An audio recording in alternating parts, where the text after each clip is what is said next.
Avant de plonger dans cette histoire incroyable, pensez à vous abonner à la chaîne et à activer la cloche. Ici, chaque récit a quelque chose à dire, et vous ne voudrez pas en manquer un seul. Elle annule un accord de 2 milliards. Après avoir été humiliée. New York.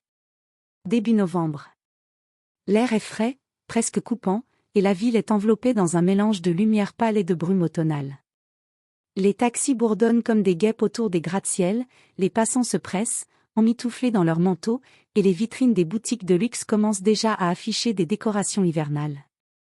Au 48e étage de la tour Voltratech, l'agitation est d'une toute autre nature. Les salles de conférence brillent d'un luxe discret, verre dépoli, cuir italien, bois sombre et œuvres d'art moderne suspendues avec prétention. L'odeur du café corsé et du mobilier ciré flotte dans l'air. Nicolas Brenner, 45 ans, entre dans son bureau d'un pas sûr, chaussé de mocassins berlutiers impeccables. C'est un homme affûté, le genre de PDG qui ne tolère ni le désordre, ni les retards, ni les hésitations.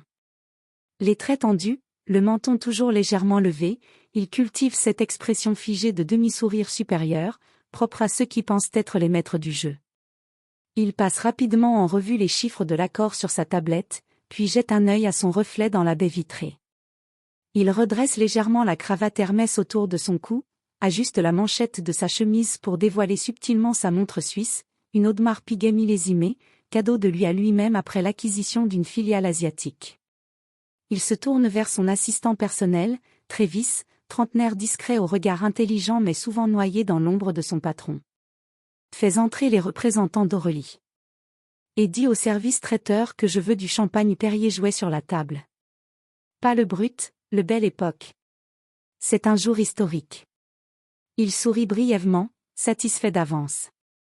Car pour Nicolas, cette réunion n'est qu'une formalité. Le fruit d'un mois de négociations, de projections financières ambitieuses, et surtout d'un sentiment profond que tout lui est dû.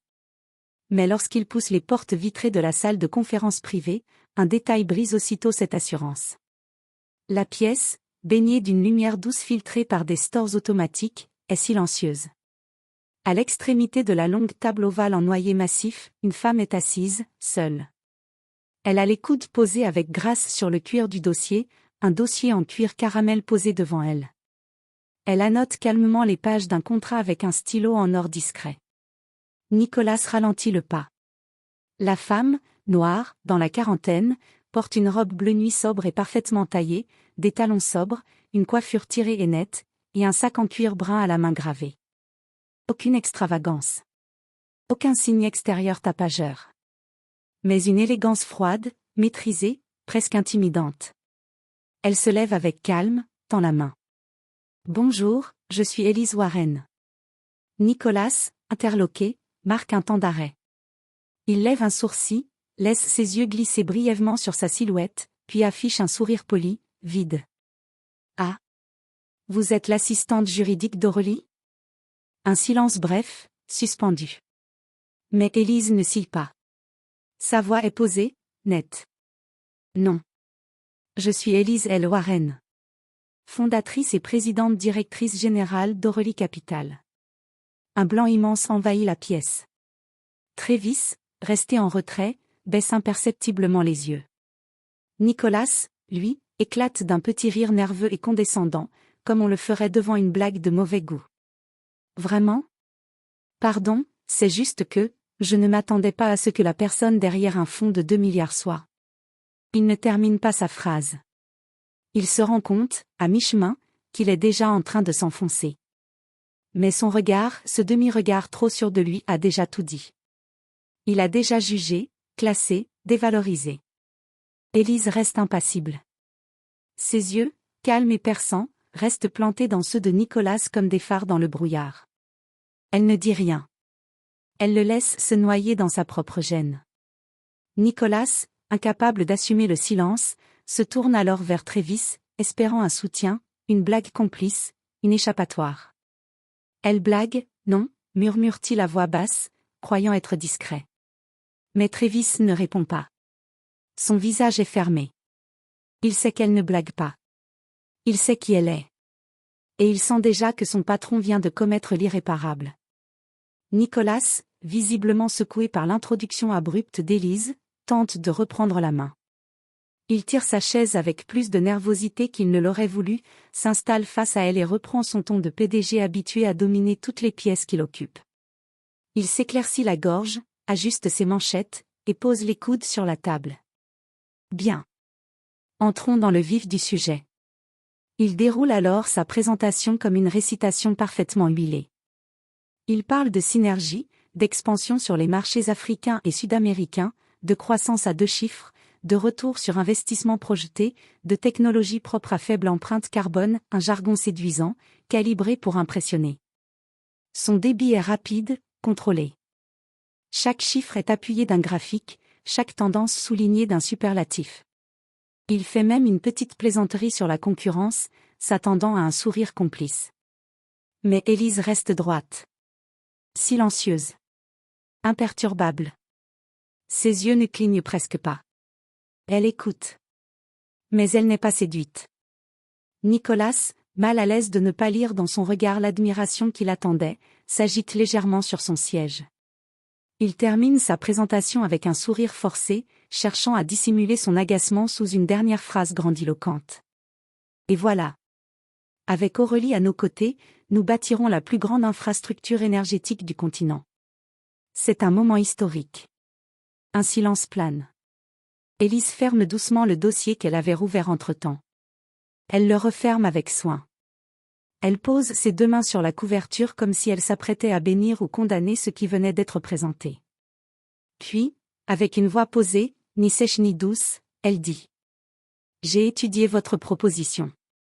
Vos chiffres sont solides. Vos projections bien construites.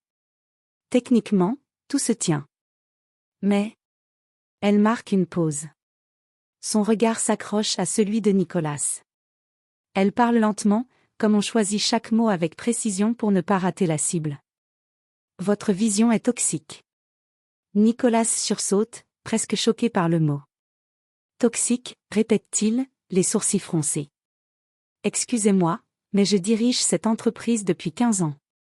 J'ai travaillé avec des gouvernements, j'ai levé des capitaux sur 3 continents. Je n'ai pas besoin de leçons. Il rit brièvement, mais le rire sonne creux. Défensif. Élise ne cède rien. Elle reste parfaitement droite.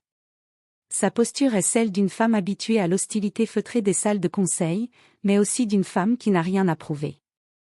Elle incline à peine la tête, puis repose ses mains sur la table, paumes ouvertes, comme une invitation à regarder la vérité en face.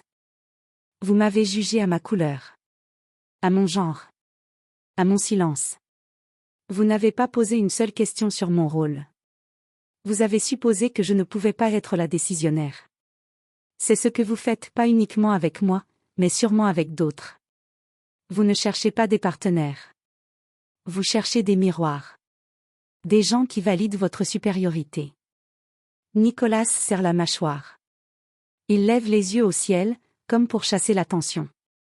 Allons, Madame Warren. Tout ça pourquoi? Une impression malheureuse?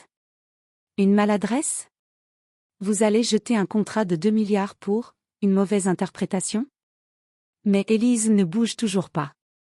Son regard est glacial, mais juste. Pas cruel. Simplement lucide. Il ne s'agissait pas d'une maladresse.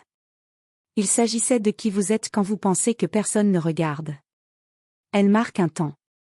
Puis, d'une voix encore plus calme. Et moi, Monsieur Brenner, j'investis dans des gens. Pas dans des tableaux Excel. Pas dans des égos. Dans des valeurs. Elle ouvre doucement son sac, en sort un stylo noir aux finitions dorées. Un Mantblank Meisterstück, gravé à son nom, P.L. Warren. Il brille à la lumière tamisée. Elle le regarde un instant. Comme si elle réfléchissait encore. Puis elle le pose lentement sur le contrat. Pas dans un geste théâtral. Pas dans un éclat de colère. Mais dans un geste infiniment plus violent par sa maîtrise. Ce document n'a plus ma signature. Aurélie se retire. Bonne chance, Monsieur Brenner. Elle se lève avec élégance. Récupère ses affaires. Redresse son col. Puis se dirige vers la porte sans un mot de plus. Elle ne claque pas la porte. Elle ne regarde même pas en arrière. Et pourtant, le silence qu'elle laisse derrière elle est plus assourdissant qu'un cri, plus puissant qu'un scandale. Nicolas reste là, pétrifié. Il regarde le contrat, le stylo posé dessus comme un cercueil fermé, et comprend trop tard qu'il a tout perdu. Quelques heures à peine après la sortie d'Elise Warren de la salle de conférence, un tremblement de terre secoue les murs feutrés des hautes sphères financières. Bloomberg, la référence mondiale en matière d'information économique, publie en urgence sur son site web et dans son édition papier un titre choc. Aurélie Capital se retire de l'accord Voltratech, raisons éthiques invoquées par sa PDG, Elise Warren. Le corps de l'article est un récit implacable des faits, avec des citations directes tirées des rares témoins et une analyse rapide des conséquences à court terme pour Voltratech. Le ton est clair, une rupture brutale et sans précédent dans le monde feutré des gros contrats d'investissement. À Wall Street, le choc est immédiat. Les traders, toujours en quête de signaux, font plonger les actions de Voltratech de 11,3% en une seule séance, provoquant une onde de panique.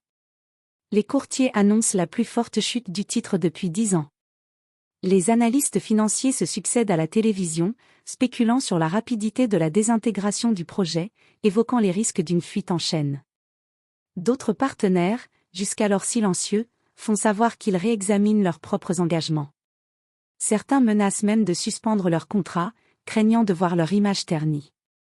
Mais ce qui transforme ce scandale en une véritable tempête sociale, c'est la fuite d'une vidéo enregistrée sur le vif par un employé présent dans la salle.